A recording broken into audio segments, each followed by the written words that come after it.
Right. All Hi right. guys. So maybe just sort of set expectations.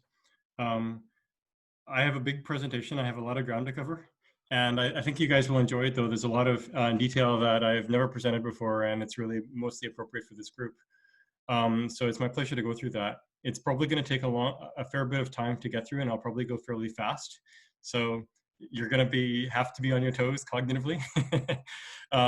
Some people tell me that they have to listen to my podcasts at 0.8x speed. So sorry, I can't slow down here for you. But that will give you a feel. And therefore, also, if you have a burning question, go ahead and ask while I'm going. But also, I will make time at the end. And while this is scheduled for an hour and a half, I guarantee I'll get through the presentation in an hour and a half. But I can stick around for another half an hour, even hour, for more questions afterwards. It's my pleasure to, because I mean, I think it's awesome that you guys actually had a study group around Ocean and were dedicated. And so thank you. It's, you know, really, I'm honored that you guys are flattered that you guys are doing that. So thank you thank you, Angela, for having me present here, as well as thank you everyone for studying Ocean. And with that, I will get started by sharing my screen. So. Oh, wait. Now it should work. Okay. Let's share screen. And here we go. Okay. So with that, let's go to presentation mode. Okay. Can you guys see this? Yes? Perfect. Great. With that, I'm just going to move some of these buttons around. Okay. So yeah, Ocean Token Engineering for Ocean Token Engineering Study Group. Let's get going. So the outline is the following. I'm going to talk about Ocean System Token Engineering. I'm going to have a brief interlude on thoughts on token engineering verification.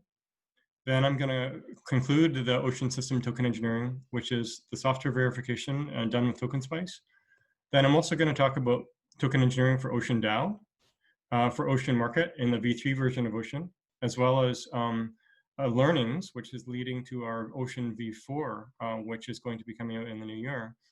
So token engineering around that, as well as work that I'm doing as we speak to verify it in software with TokenSPICE. And I've actually been adapting TokenSPICE to run with EVM. So I have some cool, progress there. It includes a balancer AMM by simply using the balancer code, by the way, for those of you, I know some of you are working that. So that's the overall outline, and I will get going. Oh yeah, first of all, just a couple slides. I guess you all know Ocean. I think there's a couple people who aren't in the study group. So this is from oceanprotocol.com. Ocean is simply tools for the Web3 data economy. We explicitly don't frame ourselves as a platform because we want to fit into existing flows. And there is an app on top that you can use called Ocean Market. And we encourage people forking this to make their own marketplaces and so on. And at the very, very heart of Ocean are data tokens. And this enables data wallets, data exchanges, and data co-ops directly by leveraging crypto wallets, exchanges, and more. And I have a picture for you on that too. I'm sure you've seen it. But you can view data tokens as an on-ramp of data services into data assets and off. So just like WBTC wraps Bitcoin to be in DeFi, Ocean wraps data services to be in DeFi or used otherwise in crypto. And this, it's an on-ramp as well as an off-ramp. That's the consuming of these data tokens to actually consume the asset. But what this means is that we are kind of like hijacking, in a sense, or leveraging MetaMask to become a data wallet, as well as Trezor for a hardware data wallet, Ledger, Pillar, etc. Same thing with the DAOs, right? Aragon DAO is now a data DAO. Same thing with Colony and DAOstack and Moloch DAO even. The DEXs are now data exchanges, Balancer and Uniswap, as well as even centralized exchanges if they wanted. They could become data exchanges too, simply because they are exchanges for ERC20, like the Binances of the world.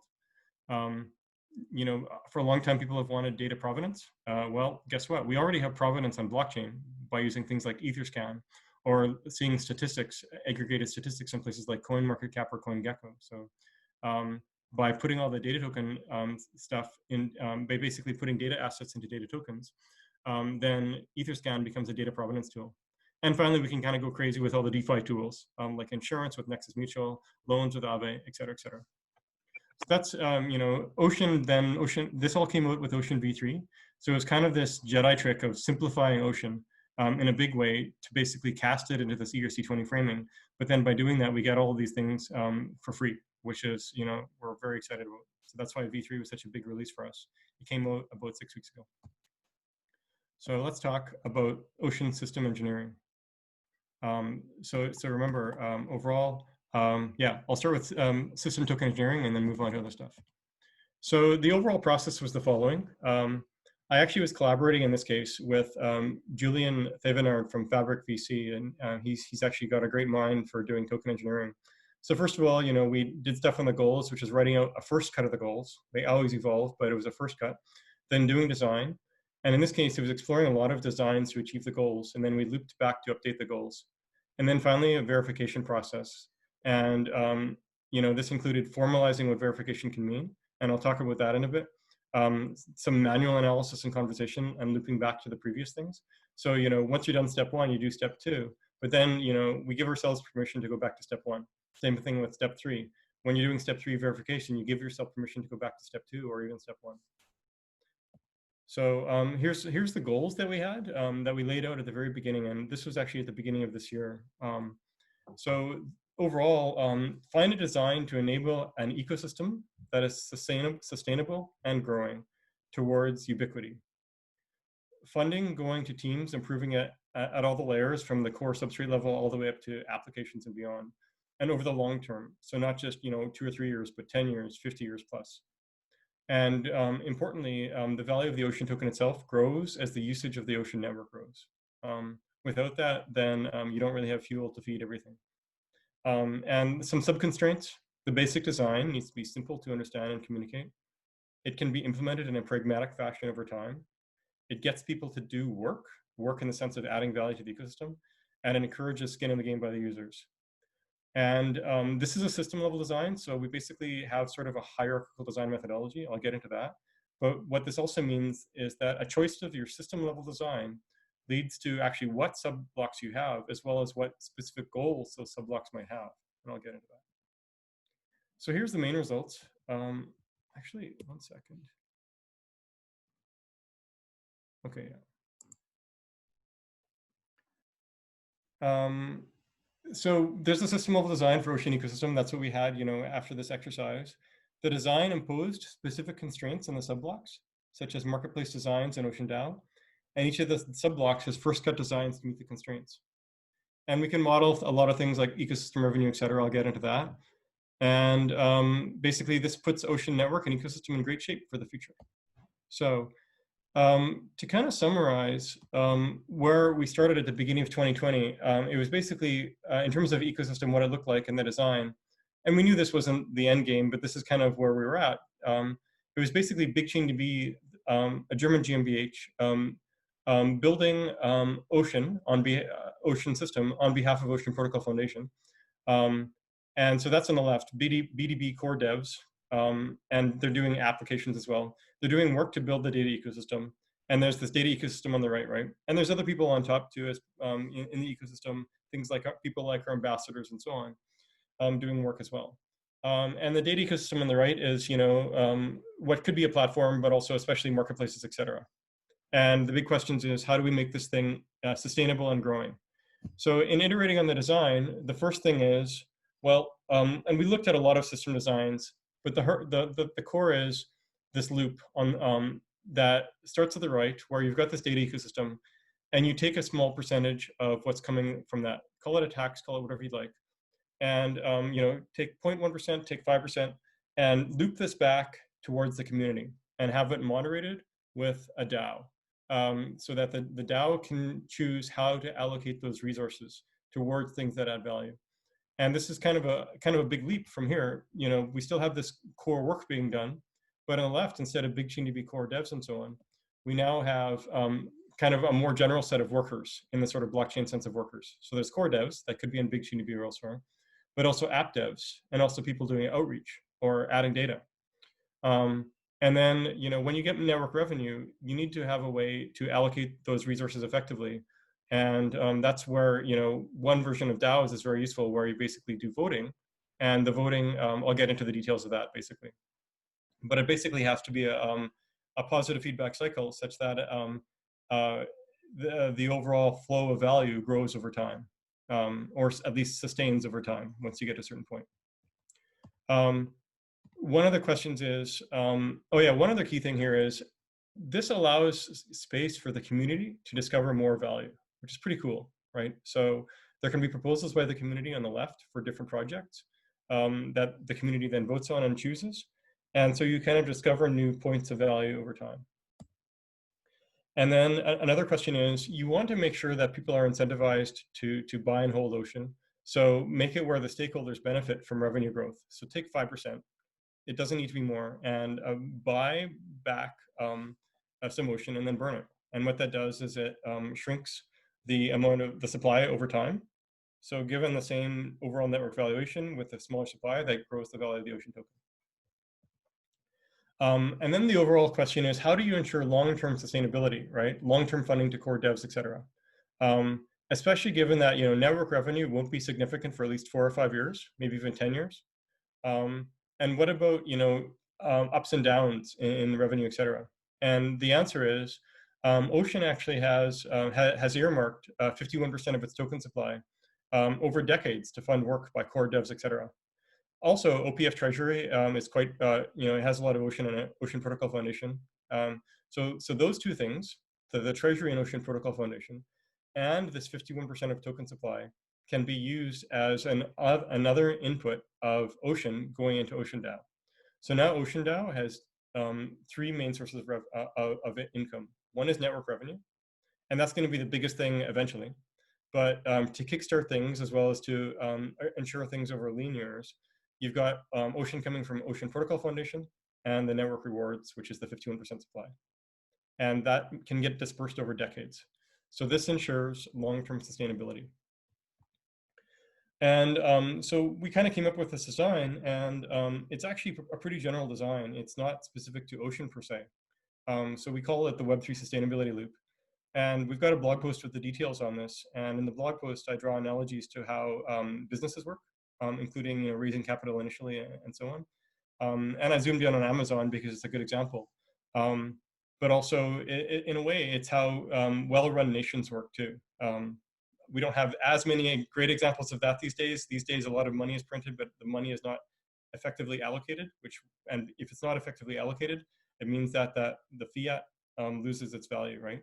If you're printing money and you effectively allocate it, you don't have inflation. But if you are printing money and you do effectively allocate it, it's not inflation, it's growth.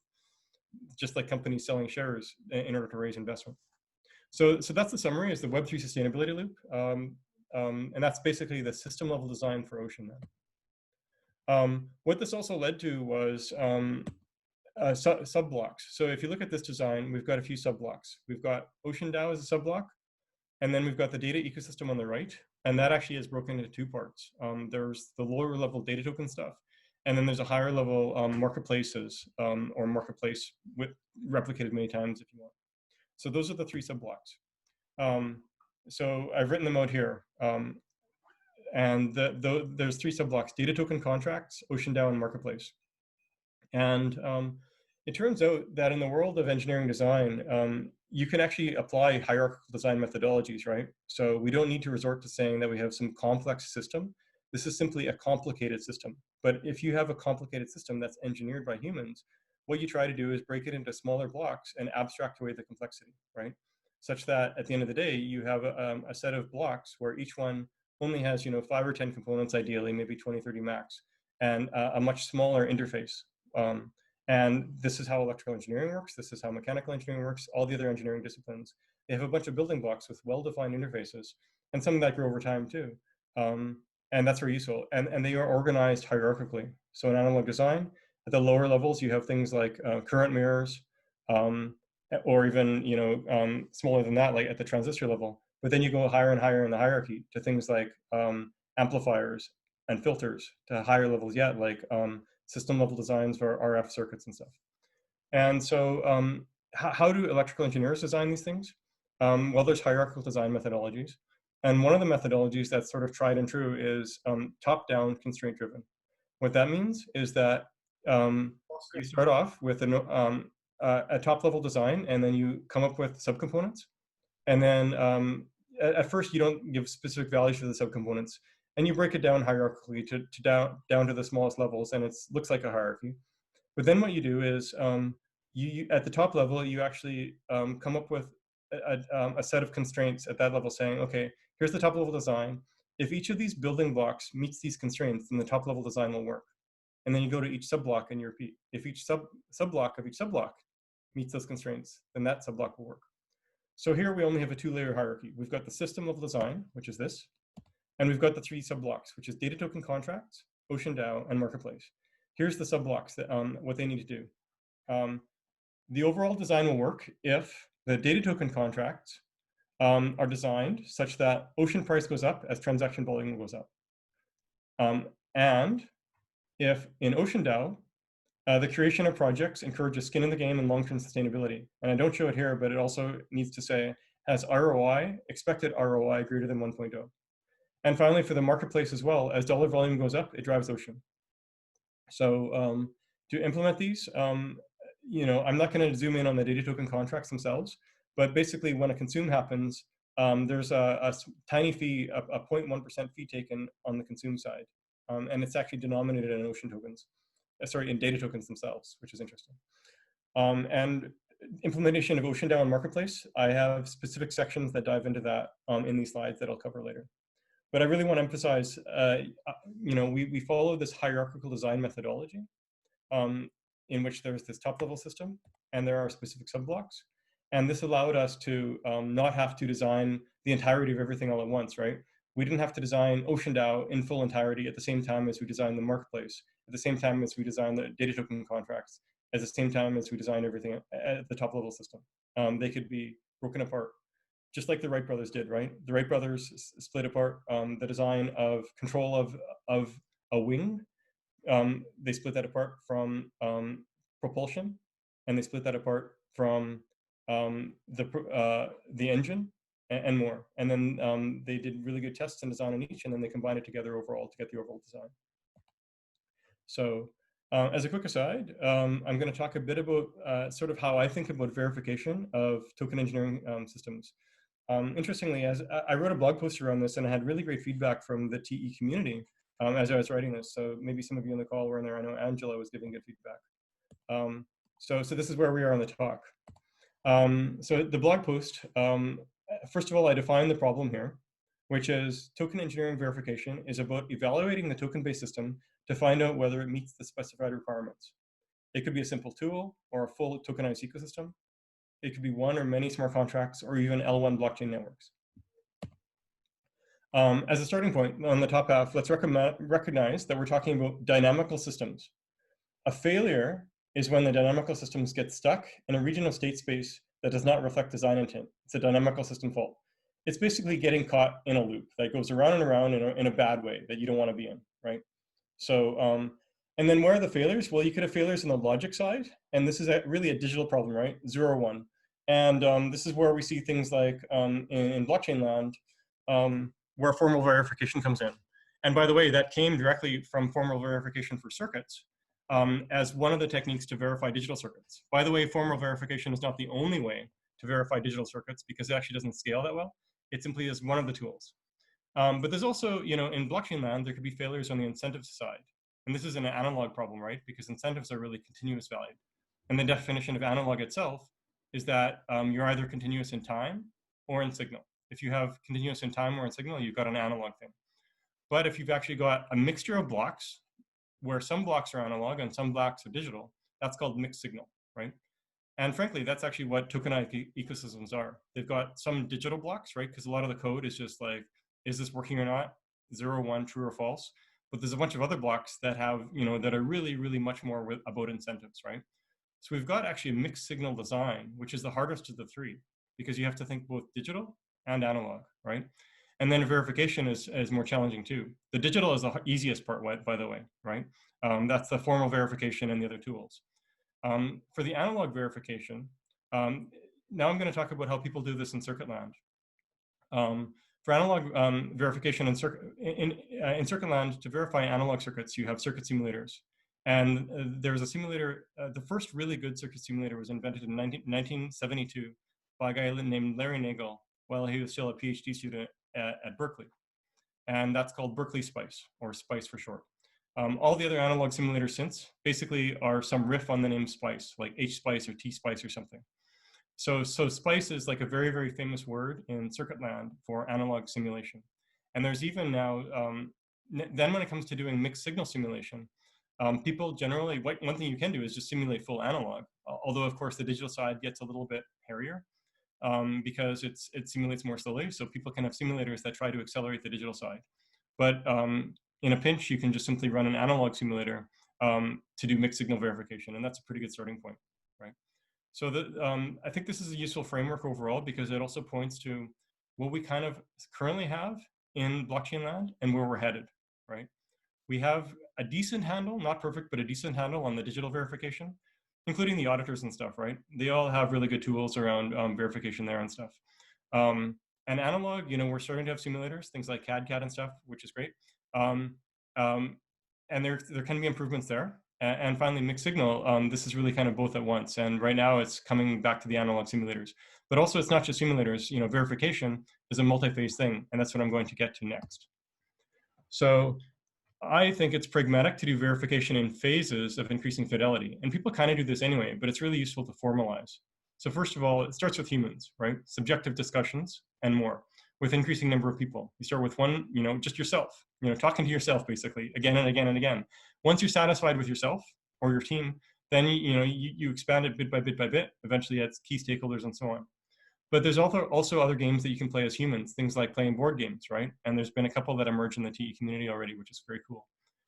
Next, you can do software modeling of increasing fidelity, right? You could start off with a spreadsheet design, and then you could have agent-based simulation, and then you can basically have a super high fidelity simulation, which in circuit land would be called hardware in the loop or SPICE in the loop, where it's like super accurate, basically. The blockchain equivalent is EVM in the loop.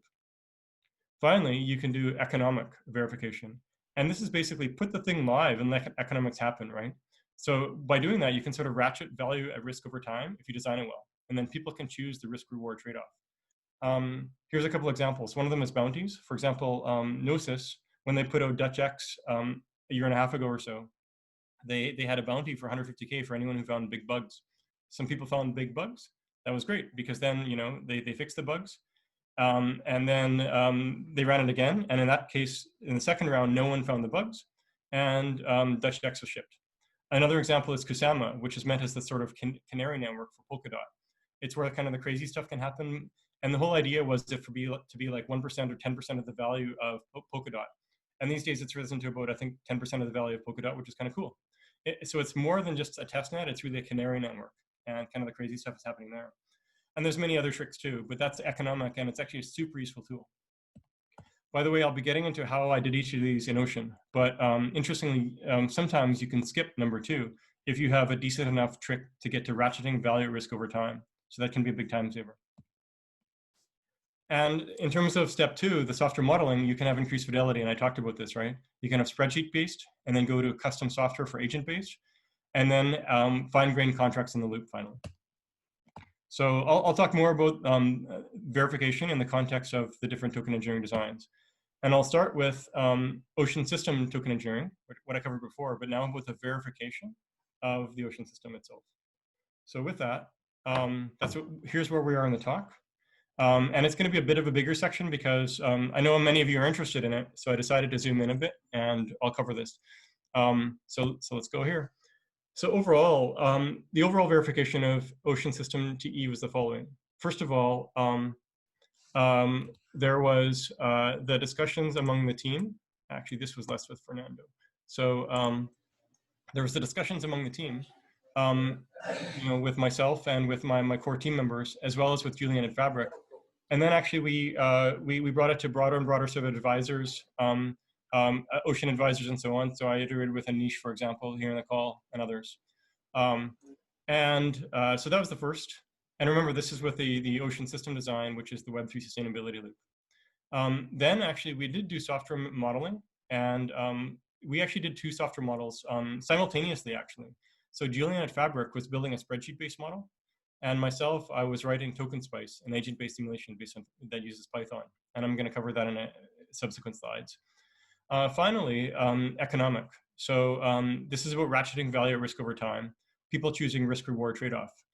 And so here, basically, because it's a multi-decade time cycle here, it's hard to do a lot, but you can do some things, which is don't try to sort of pretend everything is perfect from day one. Instead, ratchet value at risk over time for each of the subcomponents, and in particular, OceanDAO. So what we're not doing is putting, tying the 51% supply to OceanDAO immediately.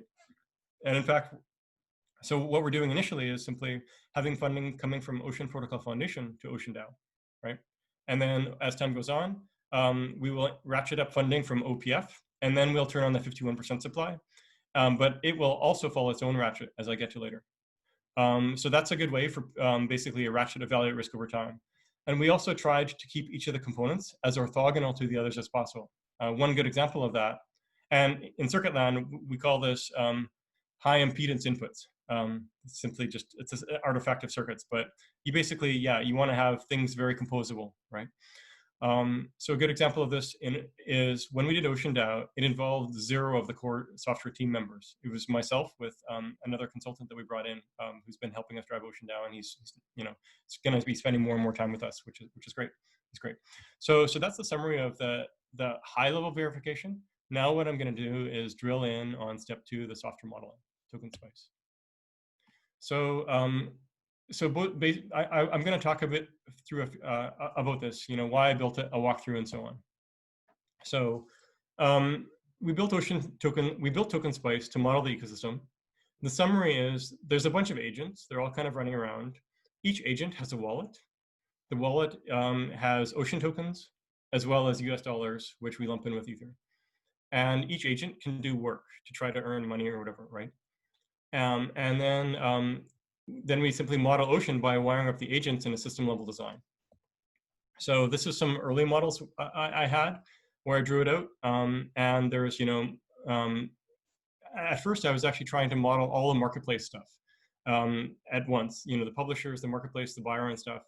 And what I realized was, as I was designing this, was like, this was too much to do at once, too much to chew off. So I decided to simplify and abstract away all the marketplace stuff into a single block. So this is what I actually modeled it with, where on the right, what was before a bunch of stuff, publishers, etc. Now it's just one big block. And in Python, it's just simply one class called marketplaces agent, I believe.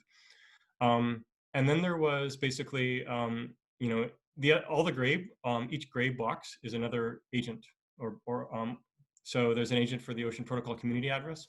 It's simply a router. There's an agent for buying and burning Ocean. It's also very, very simple.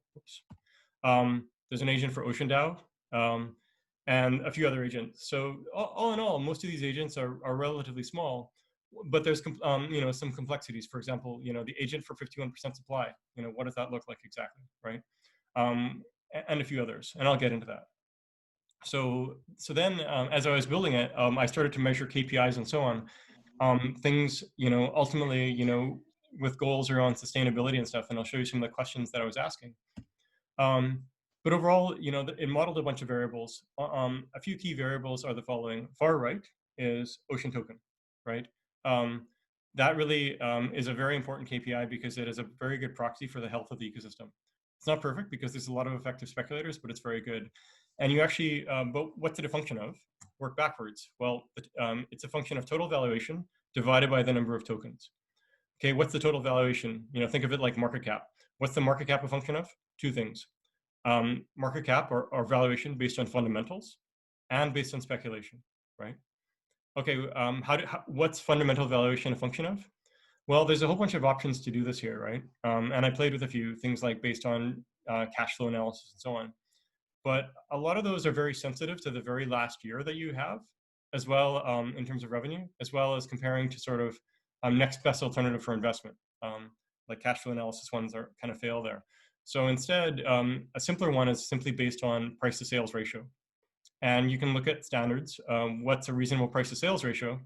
Look at Binance, look at Zoom. It tends to be 30x or 50x for higher growing things. So you can say, okay, take network revenue, multiply by 30x, and that'll give you your fundamental valuation. That's a robust measure of valuation based on some fundamentals. You can work backwards. Well, how do you get network revenue? Well, it's simply a percentage of marketplace's revenue. Okay, how do you get marketplace's revenue? Work backwards. Well, how much is each marketplace getting, and what's its growth rate? What's the growth rate per marketplace, and what's the growth rate in the number of marketplaces, right? And then can you influence that growth rate, right? And that's the bottom left box. You know, and you can do R&D to help influence that growth rate. And that's where a lot of this other stuff comes in. So that's kind of the overall model of how the variables kind of relate. And, you know, while we have this block diagram here, that's, you know, it's kind of ugly, right? It's an engineering diagram rather than something written for blog posts or whatever. So this is the pretty picture that we put into the blog posts, which is a 95% accurate representation of this. You know, here we lump in a few blocks into singular blocks, but it's a pretty good approximation.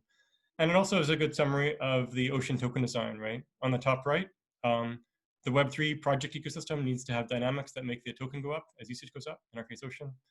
You know, OceanDAO in the middle, the curation part, you need to vote on how those dollars get allocated. And on the left, that token needs to get dispersed over years or decades. So that's a simplified version. But then, you know, if you go to this block here, or even here, bottom left, I talked about how the money going, like how does R&D affect the growth rate, right? How do you model that? So when I first did it, I just had it fixed where the growth rate is fixed to 15%, right? Or something, whatever number you want, right?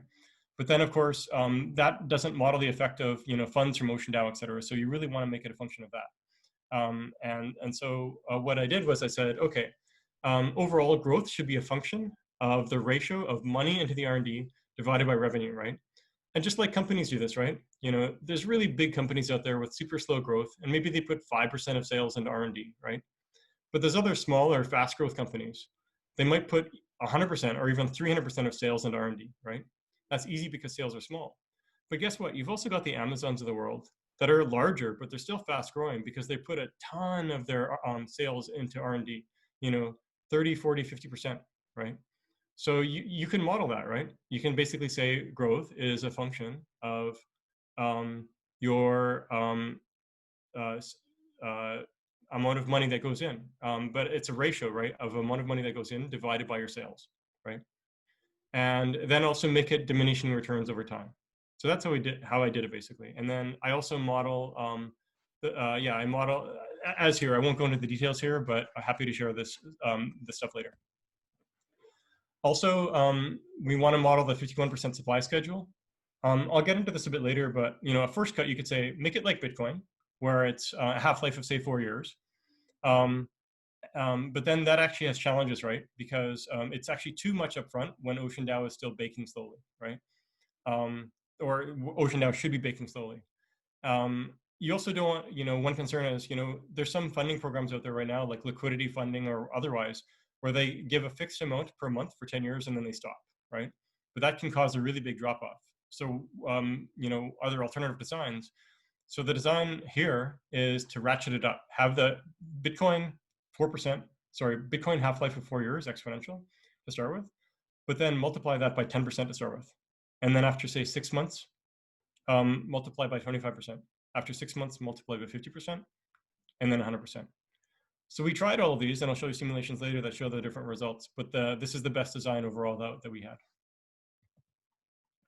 TokenSPICE results. So we did a lot of experiments with a lot of results. Kind of how we did it was we put each round of results into Google Slides. So basically copied and pasted stuff into Google Slides. It was a really nice way to manage things. And what I'm going to show you is an example of results that, you know, from the Google Slides. I do have to cover up some numbers simply for sensitivity reasons, but you know, you guys can run your own results and see numbers for yourself. Here's some parameter settings. Simulation time of 20 years. You can run it for 150 years if you want to see long-term stuff. So I would usually run for either 20 years or 150. You can put in parameters for growth rate. So I set it such that the growth rate would be minus 25% if there were 0 sales, and cap the growth rate at 41%, and then have a tau that, yeah, basically some other parameters there. And then you can have an ocean total for marketplaces revenue.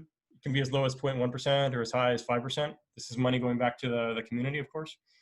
You can have a speculation valuation, and that's basically, you can, a good approximation of that is assuming that most of the valuation right now is based on speculation. So just look to CoinGecko and see what it is. You can have it's a fundamentals valuation approach. So price to sales ratio of 30x, can be higher, can be lower. You can have a percentage of revenue to burn, 5% is reasonable. Ramped exponential minting like I had, and then DAO funded by minting and the other stuff. So this gives you a feel of some plots. Sometimes, like I mentioned, I can't show numbers for sensitivity reasons, but it gives you guys a feel. And if you want to see real numbers, start with some of the numbers I have here, and then simply, run your own results and get results for yourself, I guess, right? With TokenSPICE, it's open source and stuff. So quite often, I plot out both the linear and the exponential view. So on the left, this is the linear version. So it looks like it's flat for the first 10 years, and then it hits the knee, and then it shoots up to the moon, right? And this is the R&D spend. So how much money is going to R&D, basically to the workers doing work. This includes, people right now that are part of the core team, but also others that are funded by OceanDAO, right? And on the right, this is, you see that basically for the first 10 years, it kind of bounces around plus or minus 20%, but it's pretty good. And the bouncing around a bit is because of the ratcheting. But then after year 10, it goes up nicely too. It follows a linear line, which means there's exponential growth in the R&D spend. So the R&D spend is basically tracking the revenue, as we'll see shortly. What about the ratio of R&D to sales? And that's what the blue line is on the left and the right. Left is linear, right is log. And you basically what you see is, and then, from that ratio, then you have an annual growth rate, right? So basically, the growth rate at first is as high as it can possibly be, which is, I believe, I capped it at, let's see here, 41%. So you can see that on the orange on the right, it's at 41%. But then at about year 6, it starts to taper down, and it goes down to, it looks like on the order of 10%, right? So eventually, after 20 years, a 10% growth rate. So at first, you've got a super high ratio because the revenue is super small, but eventually the revenue goes down low enough compared to the sales that's why the growth rate goes down, right? But this is kind of cool because it kind of gives you a feel of, okay, eventually, this growth rate is going to subside, but it's going to be at least 6 or 10 years in. Can track the token count, so you can see what's the total supply. So this is, it starts off, it caps at 1.4 billion. That's what Ocean is capped at. But then you can also say what's the total number minted. That's what the orange line is. So, and this isn't including, this is minted from now on, basically, right? Because there's already stuff minted. So this is from the 51% supply being minted. And then you can also track the number burned. So this is certain numbers where the number burned stays, the percentage burned stays fairly low compared to the rest. But if you change some parameters, then suddenly the number burned can actually have a much bigger impact too. So kind of depends what you want. This is only for 20 years. Running this out to 150 years, and the number burned actually also has a bigger impact. You can also track what's the monthly Ocean minted and burned. This is an important number because what you want to do, you want to make sure that the amount of Ocean minted that goes into OceanDAO doesn't accidentally flood the market and kind of, destroy the price. So you can see here that the maximum number of monthly Ocean minted, in the beginning, we're looking at 1 million, 2 million, which is minuscule compared to the daily volume of Ocean, which is on the order of 10 million, 20 million, 30 million US dollars, right? So overall, the market can easily handle this by a couple orders of magnitude already. But that's good because it was a concern, by the way, that we had. We can see the DAO income. So basically, how much income is coming into the DAO from as US dollars, that is as network revenue, versus as Ocean, which is basically from the 51% supply, et cetera, right? And we can see that at first, the dominant factor is from the 51%, but that over time, the network revenue drives it. And here, the crossover point is year 8, right? Which is also really great. It means that after that, what really, really matters is network revenue, right? Once again, the numbers shift depending on the assumptions you make. I should also mention with all of this, right, while I describe this as the Ocean system, this is a general pattern, right? It's the Web3 sustainability loop. And I think it can apply to lots of blockchain projects. I'm biased, of course, because I kind of came up with it, but I think it's actually a really, really useful model for lots of projects that are considering, like looking at what tokens to design and do. So on this too, we had specific questions, right, that the modeling experiments of TokenSPICE helped with. So here's some of them. First of all, how much does the 51% help, right? and versus not having it at all. What if we just burned it, right? So if you burn it, that half the supply, it's a one-time gain of, rationally it should be a 2x, but it's a one-time gain. Well, it turns out that, by having it here, remember, it's closing the loop to feed this back into growth, right? And it's growing exponentially over 20 years or more, but this is 20 years. Actually, sorry, in this case, it's 8 years. Even in 8 years, it's actually a 30x growth, according to these particular simulations. And so that was really encouraging numbers, right? And depending on how you make assumptions, maybe it's 8 years, maybe it's 30 years, maybe it's 10x value, maybe it's 30x value, et cetera, et cetera. But the point is, there's a lot more value from plowing from plowing that 51% supply into growth instead of burning it to get a one-time gain, right? Do you want it? That's a different question, right? Ocean Protocol Treasury is also quite big. So so maybe that's enough. But this is a really useful tool to evaluate these what-if questions. Another question we had is, what's the best schedule for 51% distribution? So if you look at the bottom left, this says, okay, let's distribute uniformly for 10 years and then stop. So what happens is you'll see that there's basically a big sharp drop off at year 10, where it's about a 1.5 orders of magnitude drop off in the amount of funding coming to OceanDAO. That could be catastrophic, right? Because what if, like you have a bunch of teams relying on OceanDAO and suddenly there's more than 10x less money coming to them on average, right? That sucks. So you don't want that. What about the second one? What if you make it exponential like Bitcoin, right? Well, if you look at year 0, so this is the middle curve. Look at year 0 of the middle curve. Basically, you see a huge spike immediately. And then it rises from there, but that huge spike is too huge. So instead, what you have is on the right, where it actually ratchets. So it's actually a smaller spike. The graphs don't really show it justice, but it's a smaller spike than in the middle, much smaller spike. And then you ratchet it over time, right? And we actually just kicked off OceanDAO in a ratchet over time way, big slowly. The first round of funding for the first month is only 50,000 Ocean total, right? Which at 50 cents is about 25K US dollars. So it's pretty small, it's pretty humble. But we do plan to grow that if OceanDAO can demonstrate that it can effectively allocate funds, which is looking promising because we have a bunch of teams that have applied. But that's really important, right? So overall of these three ideas, uniform, which some teams are doing, or exponential, which Bitcoin did and other teams have done, or ratcheted exponential, easily ratcheted exponential is the best, right? It meets our needs, whereas the other two don't. And remember, we laid out the goals up front. We had an idea that this was useful before, but TokenSPICE allowed us to verify this, right? It also allowed us to tune the parameters in a way that we were happy with. So we could see, you can look on the right, and you can see that the green line, it kind of bumps up and down a little bit, right? That's when the ratchetings are coming down. The ratchets of more and more of the 51% supply are kicking in, while at the same time balancing other things, the exponential dropping over time, right? And that's how they kind of balance out. And of course, you could do it with just an overall smoother curve, but then it's harder to explain, right? It's much easier to say to people, hey, I've got a Bitcoin curve with a 4-year half-life, and then I've got a couple of ratchets built in. It's much easier to talk about. All right, so I've just covered Ocean System Token Engineering and its verification using some of these verification sort of framing that I've talked about. And I bet a bunch of you guys have questions.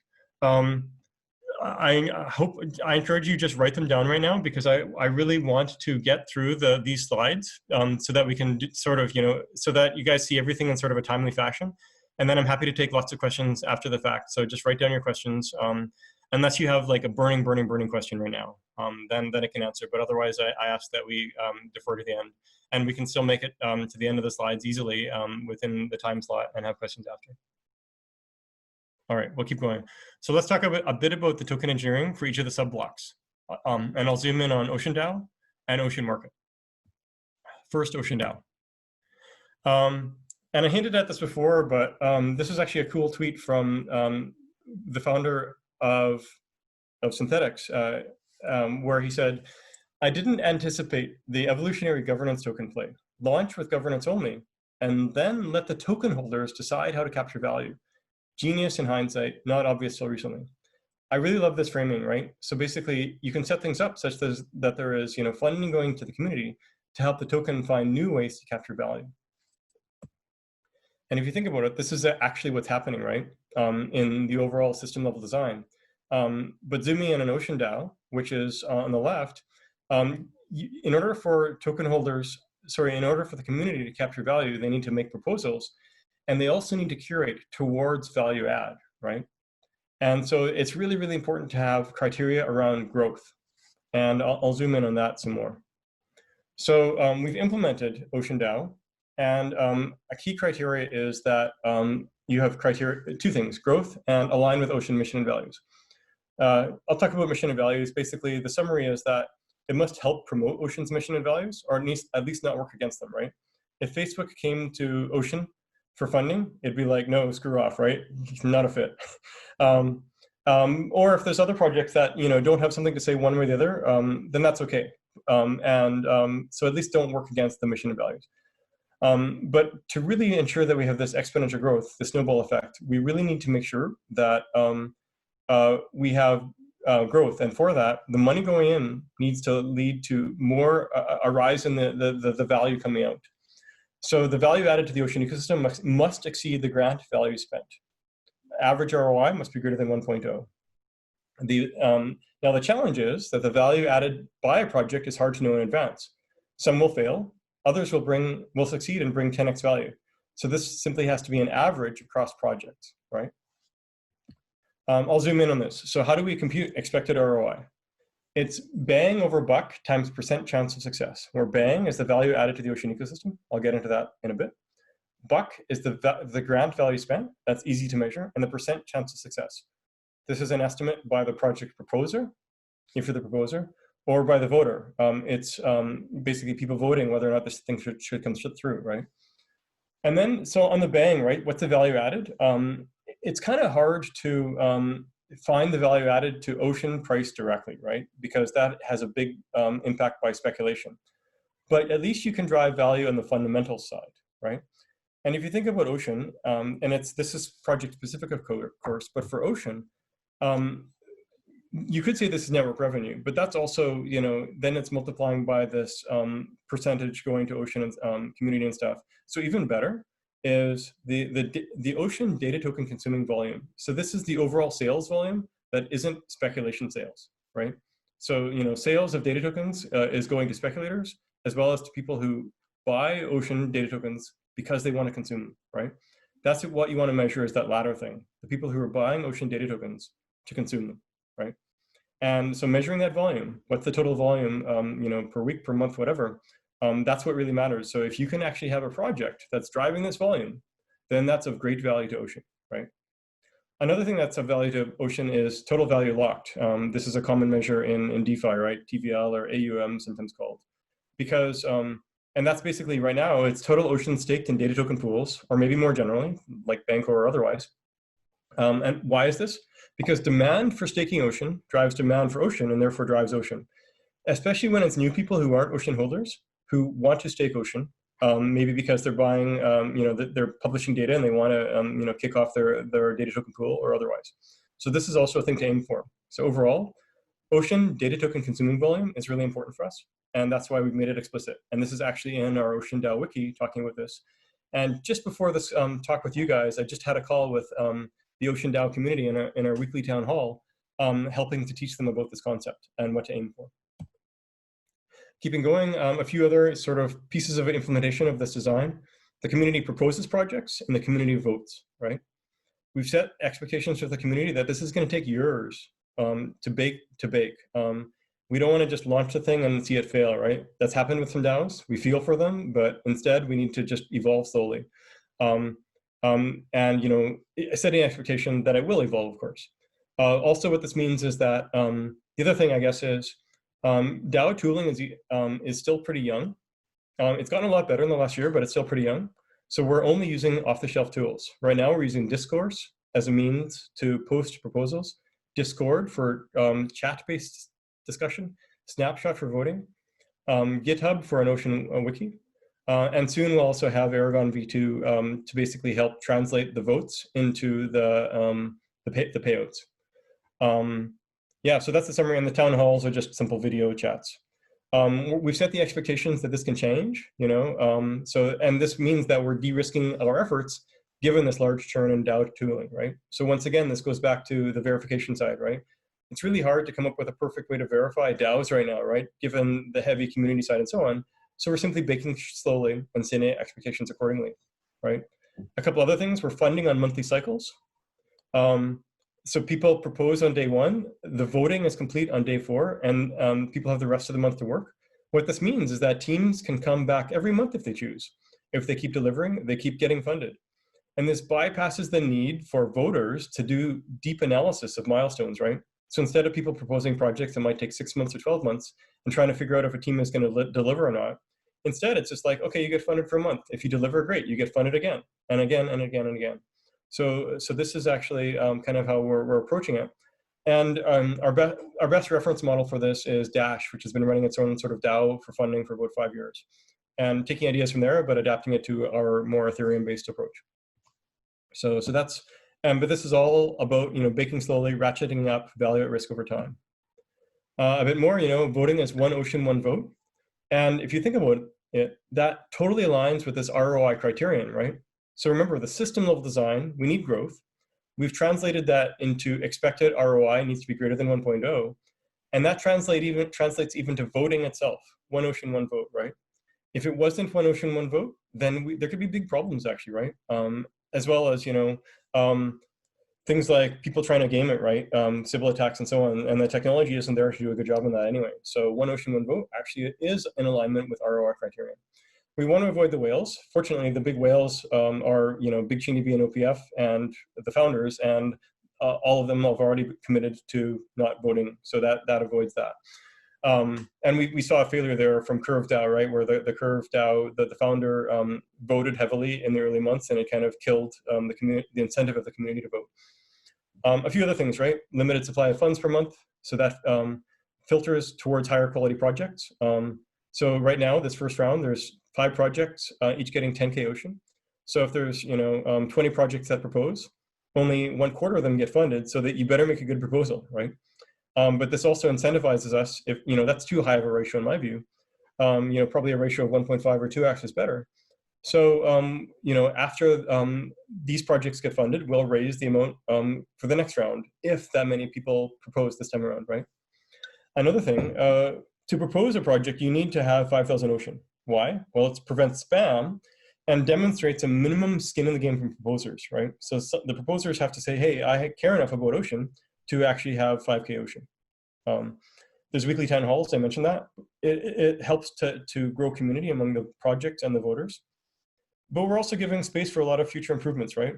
If not enough good enough so some of the improvements we're looking at, if there's not enough good projects in funding round, simply burn the remaining allocated Ocean. Incentivizing medium and long-term investment, this really matters. So voting as a function of time, past and into the future. So things like conviction voting can be cool, but we have to balance that with making sure that there's sort of a bit of a competition among teams, right? But there's other ways, things like stake, how long did you hold the Ocean in the past? Are you staking into the future? So there's lots of mechanisms there. What about people who have staked Ocean in data pools, right? That's right now, they're gonna have to take the Ocean out of that and vote in OceanDAO, which is a problem. But of course, why not let them vote with their balancer pool tokens in these data token pools? So we'll allow that in the future. We're just not doing it for this first cut. Aragon is already doing that, by the way. And also, eventually maybe, measuring ROI itself is pretty hard, right? You can only estimate and so on. It helps to think through the process of our ROI, but eventually, things like Qtarky might be really nice. And, Aragon DAO was just launched at the same time we launched OceanDAO, and they've actually got Qtarky built in. So full kudos to that team for doing that. Of course, they've been working on prediction markets for many years now, so they're well suited to do it. So maybe we'll use their technology in the future too. So if you look at verification then for OceanDAO, how did we verify it? Well, on the human side, we had subjective discussions with the team and with Julian at Fabric, and also with large Ocean holders. They want to make sure that there's value over time, answered a lot of questions and so on. We showed them the TokenSPICE results and so on. The software modeling, with increased fidelity, we did not do this. Why? It would actually be really hard to model accurately, right? There's so much going on at the level of DAOs and stuff that's subjective and humans and stuff. And we, anyway, have a way to jump to step 3 directly by ratcheting value risk over time. This is a crucial point, right? Economic live, this is really where the rubber hits the road, right? So if you have a really great way to ratchet up value at risk over time, you can bypass step 2, right? You don't always have to do simulation, right? You make it where people can choose the risk reward trade-off, et cetera. So what are some of the things, right? This monthly cadence allows for iterative improvements on the OceanDAO design. We've set the expectations of bake slowly over years and that it will evolve. And we've started with funding from just Ocean Protocol Foundation, which will ratchet up slowly too. And then at some point, we'll switch over to the 51% supply, which also is ratcheted, right?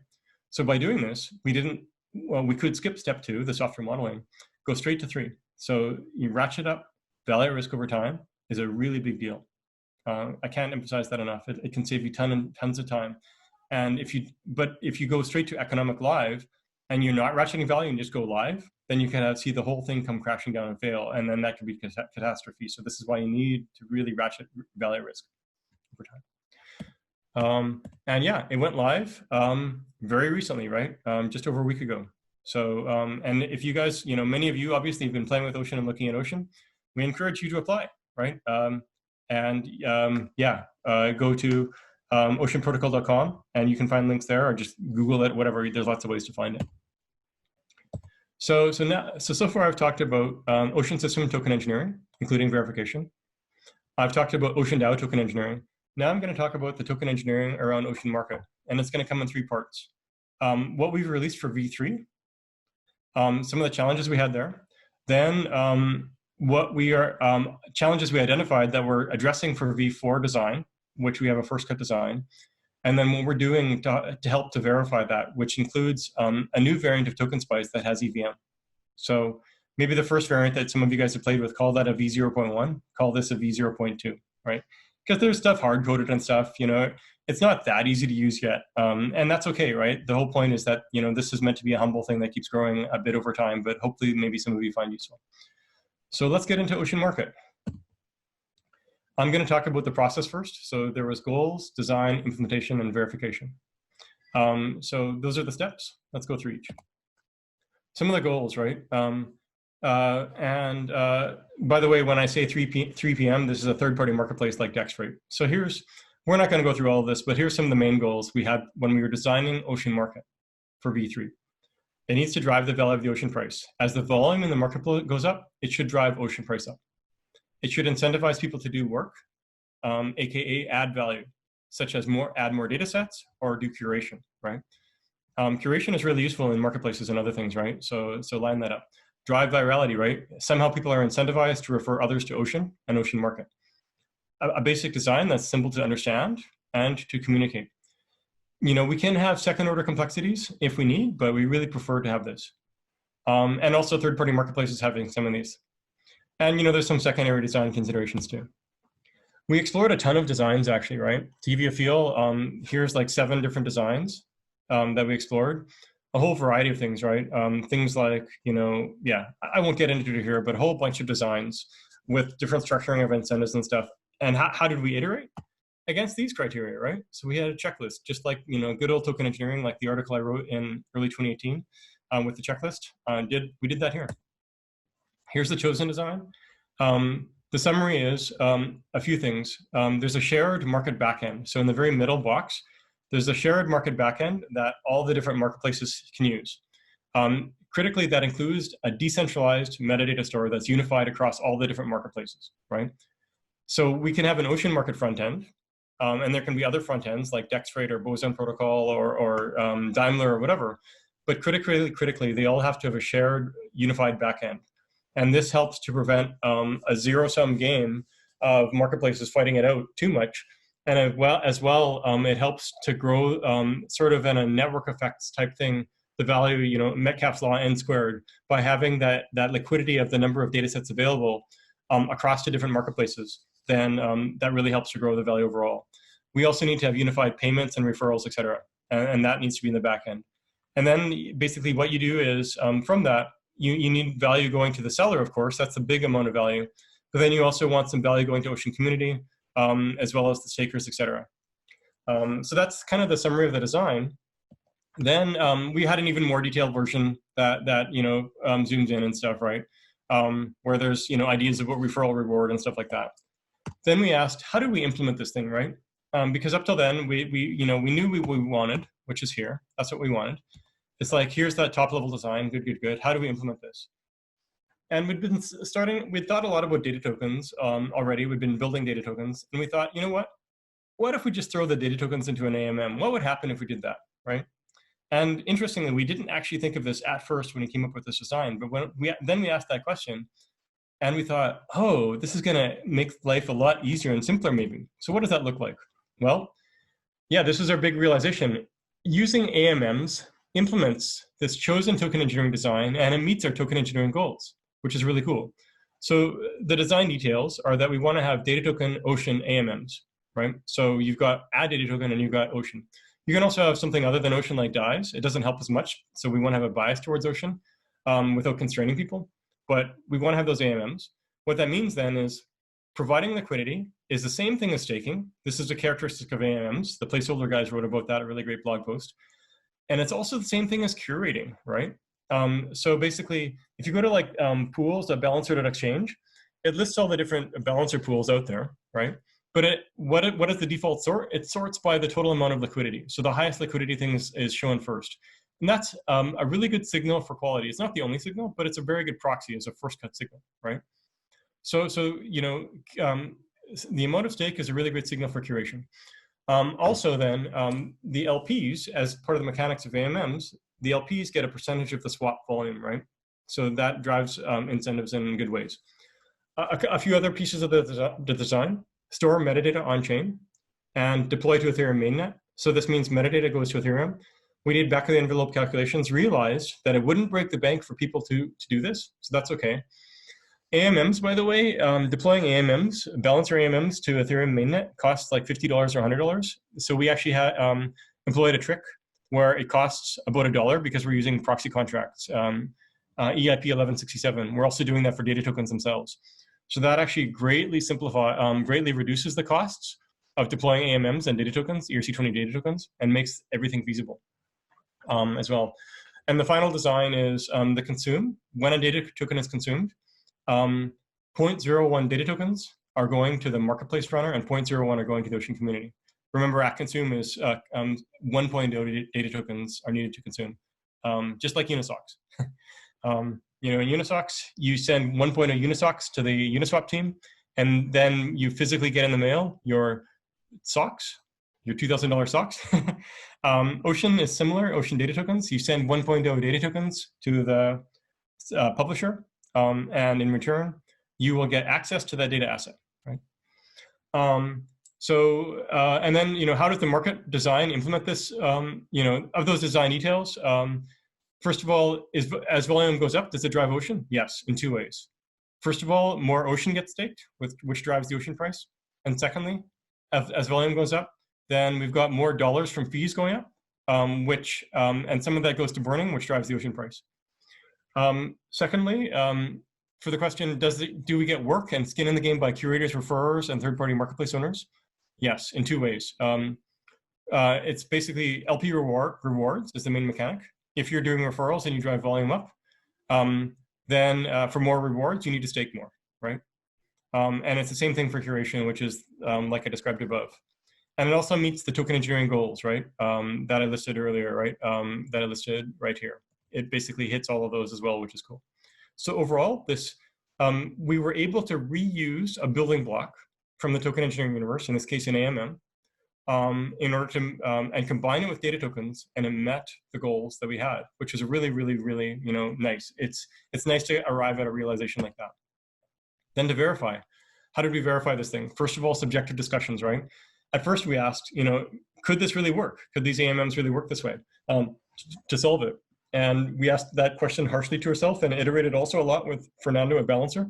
On the side, incidentally, I'm an advisor to Balancer, so that helps too. And of course, they have big relations to the block science team. So, and also iterated with others, you know, not just in our core team, but the broader community. Then for software modeling, we built Python and JavaScript drivers and made super extensive unit tests. Actually, there weren't drivers for Balancer in this way before. So we actually went and built all the unit tests for this and had basic tests that way on data tokens and so on. And if you look to our code, you'll see that it implements everything. But we did not do high fidelity simulations of the token dynamics. There was two reasons. A, AMMs are already live, of course, right? And given that AMMs are already live, it wasn't really worth the time commitment compared to the other things, at least for this first cut, right? Because we wanted to ship something and see what happened, frankly.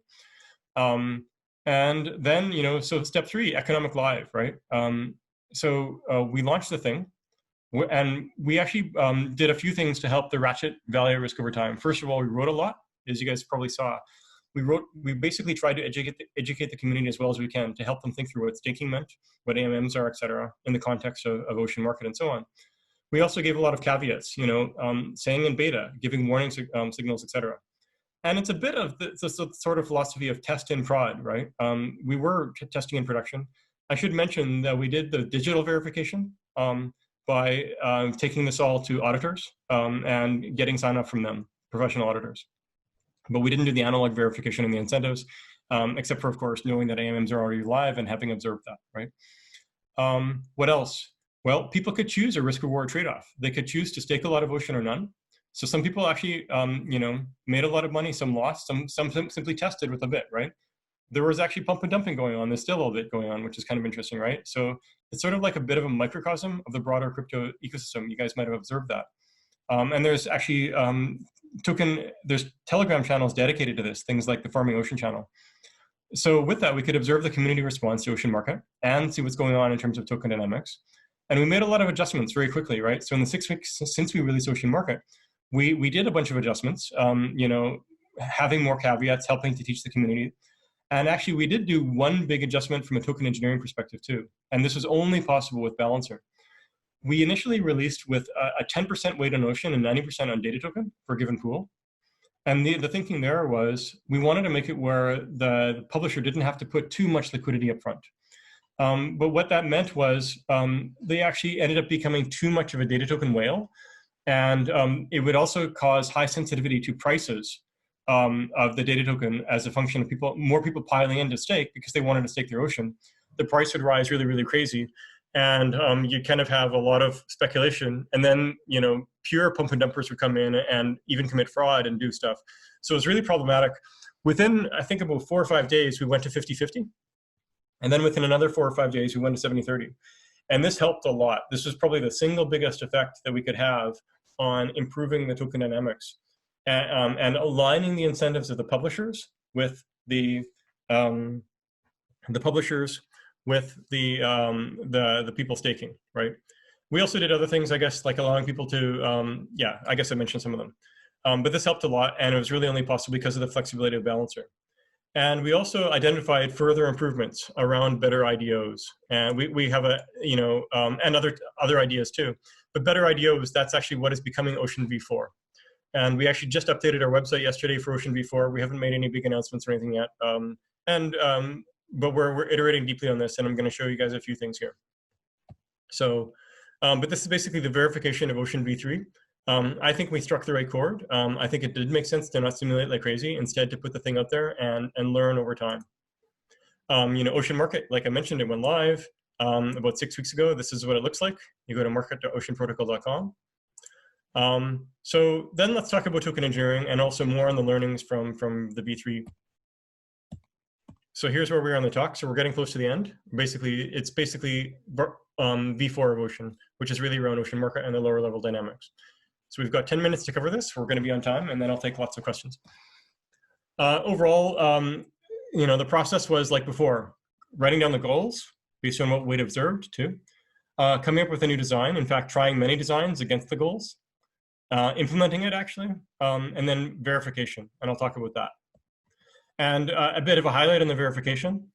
We've now got a version of TokenSPICE with EVM in the loop. And it's got actually all the Ocean smart contracts, including the data token contract, the data token factory contract, the Balancer AMM. It's the friendly fork of Ocean for Balancer AMM, the factory for that, and more. And it means we can model the Ocean market dynamics with high fidelity, including the existing ones. So here's the goals. And these goals were basically based on understanding, actually, this shouldn't be on the bottom, 1 sec. The goals were based on our observations of V3 and realizing that there were some other things that we really needed to emphasize for better IDOs, which has now become V4. And by the way, we have a GitHub issue called Better IDOs even that goes through the sort of thought process and the provenance leading to a lot of this. So the thing needs to be simple. You know, Ocean v3 was very simple, data tokens plus AMMs plus factories, right? Really simple, actually. So v4 needs to stay simple, right? The mental model needs to play well with the existing mental model. The smart contracts need to be simple, therefore simple to implement, simple to understand, simple to maintain. And the GUI needs to stay simple, right? Ocean market, etc. Some of the other issues that we observed that we need to address, we need to avoid large price swings when people just want to stake Ocean, right? We want to solve large price swings at the beginning when the IDO happens, the initial data offering. You know, how do we avoid price spikes there? How do we avoid price spikes in market equilibrium, right? So at the 1090 weighting, even in kind of equilibrium, you know, any bit of Ocean coming in or out can change the data token price a lot. We want to have little or no risk of exit scam after IDO. But at the same time, we want to retain a good incentive for the publisher to publish initially. Right now, publishers are super incentivized to publish data assets in Ocean because it's sort of like doing an ICO, right? You give yourself, you know, but they get 100% of the founder shares, basically, right? And then they're selling them off over time. So that's actually a super strong incentive right now to publish. So that's, but it's actually stronger than it needs to be even. Finally, we need to address the risk of the data token price decoupling what people will pay to consume it. So we don't want to have a divergence between speculation and consumption, right? Put another way, we could potentially incentivize for actual consumption, right? So there's some consumption happening. There's a ratio of more than 1,000 to 1. By the way, Ethereum has a ratio of 3,000 to 1 or more between speculation and consumption. But you know that's a healthy ratio, but you don't want to have 10,000 or ratio or higher. So how's Ocean Market v3 doing right now? It's simple. It's easy to understand, etc. But we do have these large price swings. It's been moderated a bit. We've actually done okay with moderating it, but there's still issues. There's still price spikes at the beginning when the only holder of the data tokens is the ones from the publisher. And then anyone coming in, basically, there can be price spikes because there's not that many data tokens in the pool initially. Also at market equilibrium, which is kind of the same as the beginning, it's all kind of the same thing right now in the AMM. It's still got some issues. There's a risk of exit scam after IDO, right? A publisher could come in and pump things up and get the community behind them and then a week later pull out. There's a really great incentive for the publisher to publish right now, like I mentioned, more than you need. And also, you know, there's a bit of a risk of divergence between the speculation and the consumption, right? So we want to do a better job there. So this is kind of where we are. I'm being harsh on myself on purpose because the idea here is, okay, now let's try to improve Ocean. So, but before we get to improving Ocean, first of all, let's have a life cycle for a data asset. So, and you can even view this for any token, but there can be three things. Publish the data token contract. So in that, there's no tokens minted yet. There's a token cap set. Then there's an IDO, initial data offering, or burn-in phase. So the initial tokens are distributed to a primary market according to some rules. And then there's an equilibrium phase, the tokens on the open market without any rails at all. And there can be more than one secondary market. And you know, of course, sometimes 2 and 3 can blend together, which is kind of what we have right now, but it doesn't need to be like that. So what we have right now is the publish happens, and then the IDO burn-in phase is sort of like jumping off into a swimming pool. Boom. The publisher creates a pool. He mints, you know, maybe 10 or 100 data tokens in the pool, alongside 70% of Ocean tokens weight. And they do it subject to the price being okay, right? They want their initial price to be, you know, 10 Ocean or 50 Ocean or whatever. And that kind of basically gives them guidance on how much Ocean to stake. And then it goes straight into equilibrium phase as soon as they hit publish. So it goes straight into number 3, right? And what we're seeing right now is this initial pool is still the largest market. The primary market is the largest market. There can be secondary markets. We've seen some people put data token pools into Uniswap and stuff. And you know, the publisher, there's still a challenge where the publisher can mint more data tokens to inject into the market. And they might have a lot of data tokens, right? So that can be an issue. It's not really easy. It's not easy to do in the GUI right now, which helps to address that attack, but it's there. So that's kind of where we are. It was a really great starting point, right? We've learned a lot in the last 6 weeks. You know, we've had more learning in the last 6 weeks than sort of 3 years of theory before that. So it's been really, really useful. And also what's helped is a really awesome community around Ocean, giving us feedback, right? On Telegram, in Discord, in the town halls, etc. So that's been really, really useful. And, you know, feedback from, you know, the token engineering community has been super helpful too. So I include that as part of the community. So So basically, we can put the V3 design in the context of the life cycle and where the problems are, right? So in step 2, the price skyrockets when people, like, actually, this isn't the steps in the context of the life cycle. Sorry, that's wrong. But they publish the data set, and they don't have to put in too much Ocean yet. And then the stakers come along in the stake because they want to stake Ocean, which drives up the price because there's low supply but high demand to just stake Ocean. The price is highly volatile. And there's not really a good GUI affordance for the publisher to come in and add more data tokens. But if there was one, then it makes it too easy for publishers to maybe dump data tokens, right? So you can't, that's partly why we haven't put that affordance in, right?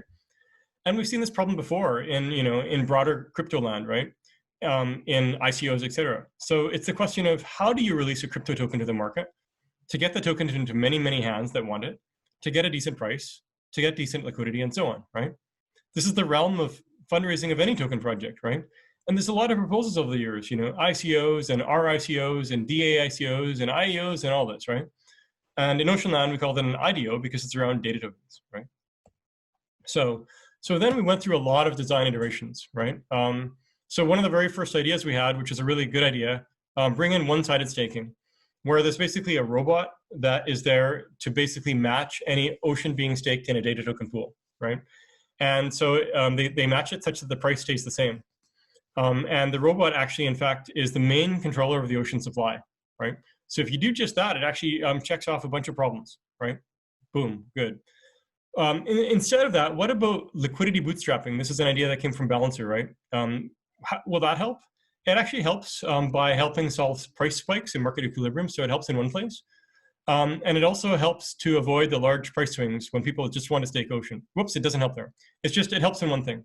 But if you look at, and what about if you combine them, right? What if you combine this one-sided staking, this sort of staking bot, with liquidity bootstrapping? If you combine them, does that help? And the answer is no, right? Why? The one-sided staking actually does better than liquidity bootstrapping across the board. So you don't really need that. But you can kind of go crazier yet if you want. What about if you have a Dutch auction to start with, right? That will help actually because it helps the price spikes at the beginning, right? And a Dutch auction you can view, it's one of the better designs to get the hands into a lot of token holders, right? You don't have to worry about setting that initial price, price is coming down, et cetera, et cetera. So it's very helpful. But it still has a problem too because there's a risk of exit scam after that initial data offering, after that Dutch auction, right? So one solution is you could have a reversible ICO like Fabian Vogelschiller and the Luxo folks are doing. It's a good idea, but it actually adds a lot of complexity. It's, if you look at the Luxo site and stuff, it's a lot going on there, right? And do you want all that complexity? That's fine for Luxo because they're just doing one token sale, but you wouldn't want to have that amount of complexity for every single data token where you're trying to run the auction over maybe 24 hours or a week. So that it's really a no-go there. But let's simplify.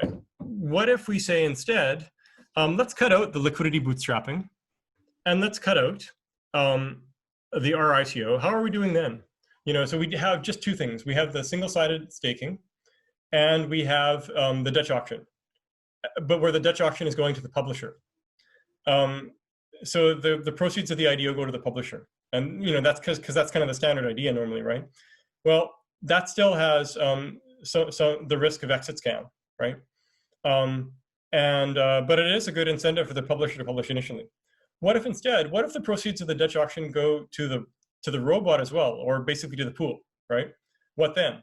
So all the people doing that Dutch auction where they're paying in Ocean, what if all that Ocean helped to go into the pool initially, right? Then how are you doing? Well, it's good overall, except for there's not enough of an incentive for the publisher to publish initially, but it does, that's the big challenge. What if we add in an invested pre-mine? What if we say, 5%, maybe 10% of the data token goes to the publisher, but it's 2-year vesting with 6-month cliff or something? Great, that solves it. But we've got one problem in the bottom still, which is the price divergence. How do we solve that? What if we have we tried a bunch of ideas, but the best one we have so far is the following. Track this ratio of the amount of sales of speculation versus the amount of consumed sales. And if it goes more than 1,000x, then start to impose another tax. And as it goes higher and higher and higher, the tax goes higher and higher and higher, and the tax goes to the community. So that this disincentivizes people from staking too much if there's already this high tax, if there's already this tax going on, especially if it gets really crazy. It also incentivizes people to go and consume more, right? They're like, hey, you know, we've staked a lot, let's go get some more consumption happening, right? So it's a really nice incentive to consume. So that's basically a final step there. And this is the current design then. It's basically the single-sided staking bot, plus the Dutch pool, plus the vested pre-mine, plus the soft cap on the ratio. That's the summary of the design. How are we verifying? And I guess I'm over, so I'm going to try to wrap this up quickly, but I'll give you guys a feel here. So there's a few things. We want to model Ocean Market v3 as it is, because then we can see, you know, does the model replicate the dynamics, at least in a subjective way? Once we're happy with that, then we can model Ocean Market v4. And this also will set ourselves up nicely to do what if scenarios on live running contracts, right? Because Ganache, you know, the local EVM, you can actually run it to fork from an existing Ethereum blockchain, right? And finally, this helps us to harden the Ocean Market v4 smart contracts as a bonus, right? So that's kind of the goals here. To review, you know, if you look at the simulators out there, what are the different ways to do software simulation? The spreadsheet ones, you've got Google Sheets and Excel, you know, the spreadsheet software. The custom software for agent-based modeling with rough grain models. There's TokenSPICE, like I described, and of course there's CAD, right? And finally, what about the hardware in the loop stuff, right, the bottom?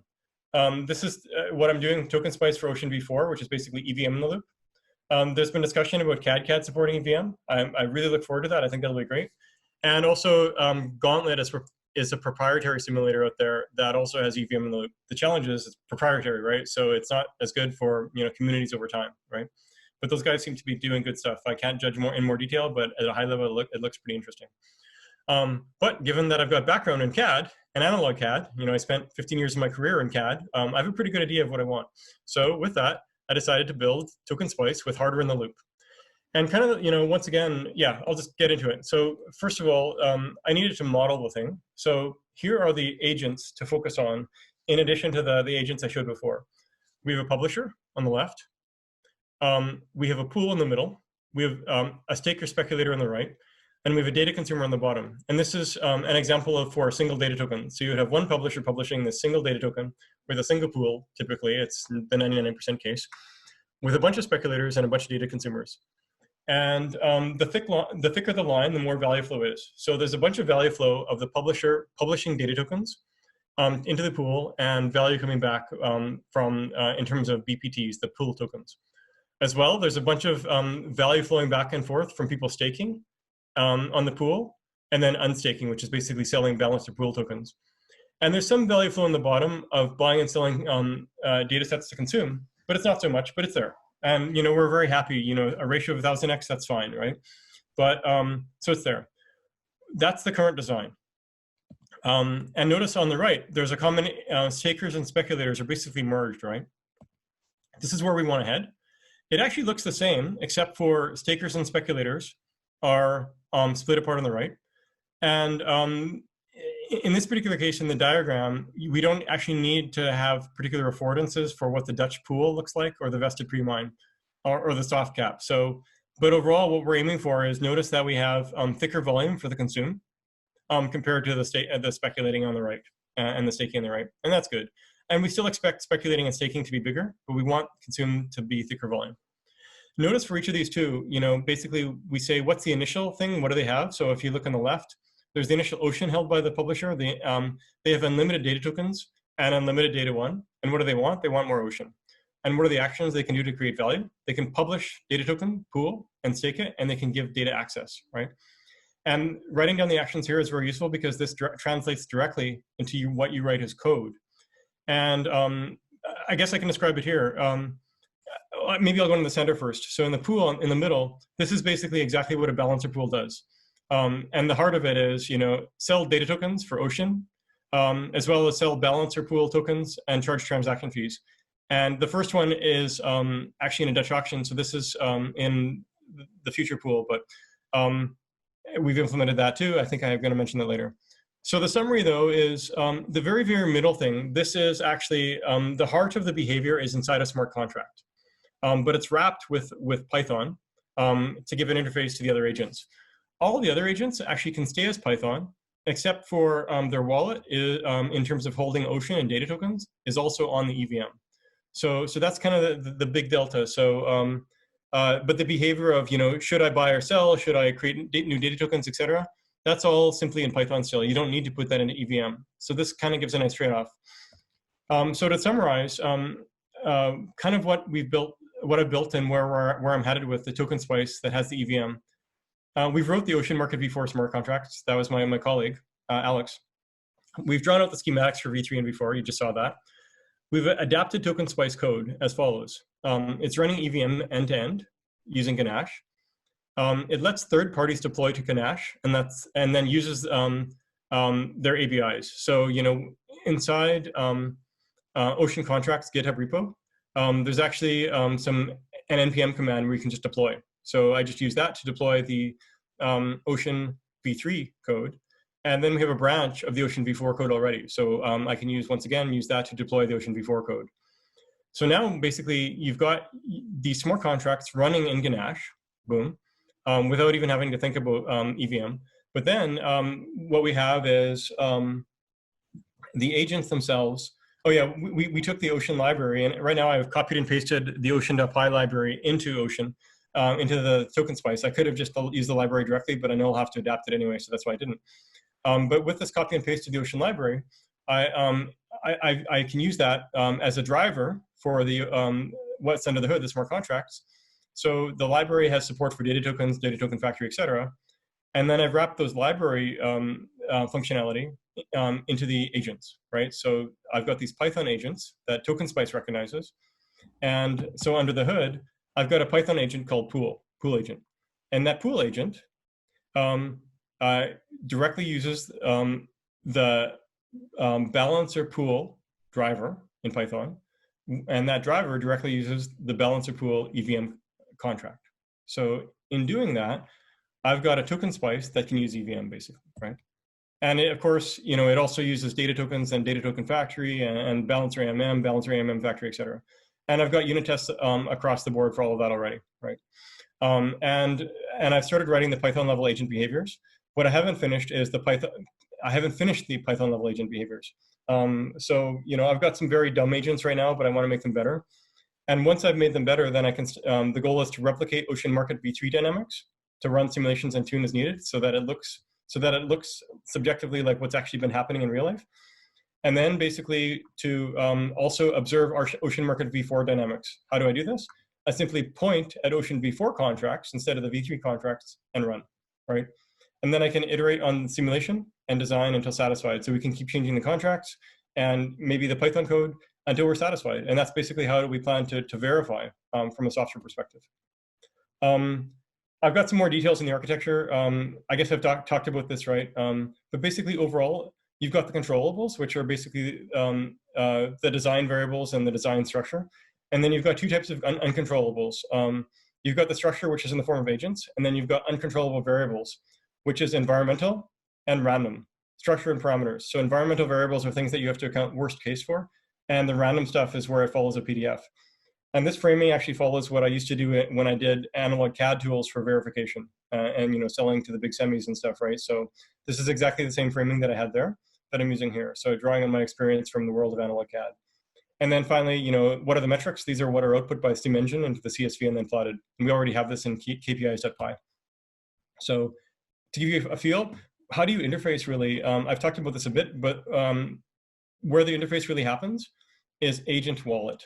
So there's an agent wallet right now inside TokenSPICE, the TokenSPICE that you guys have looked at.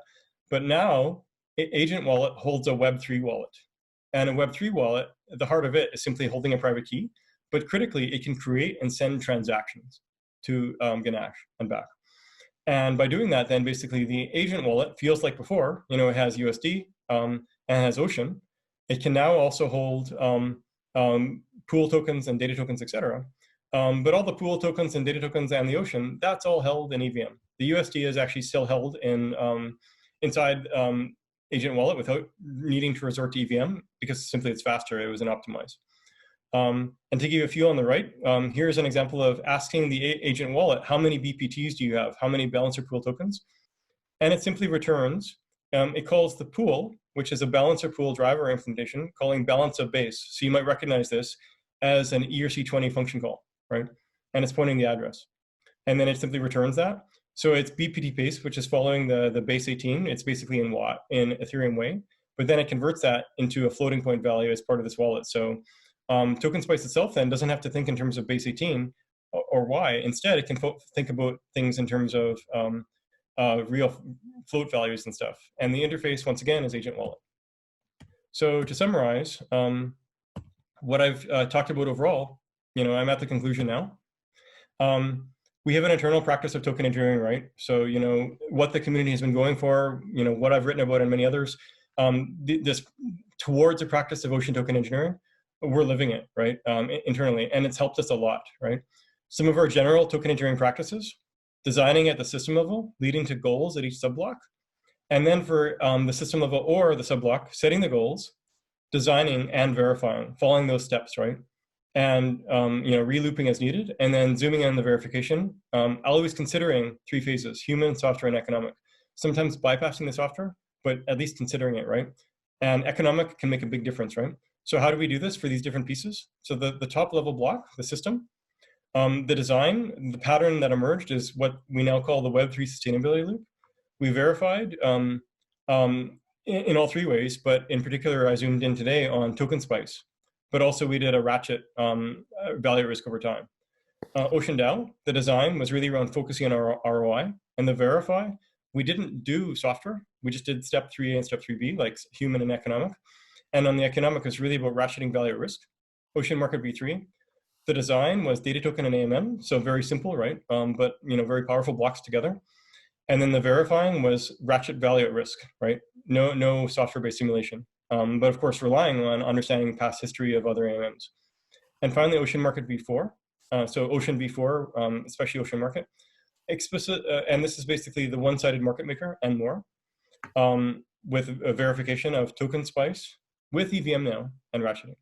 With that it concludes my talk. I know I covered a lot of ground. I probably raised more questions than you guys than I answered, but hopefully you guys found that useful. And with that, I'll stop and open the floor to questions. Thank you.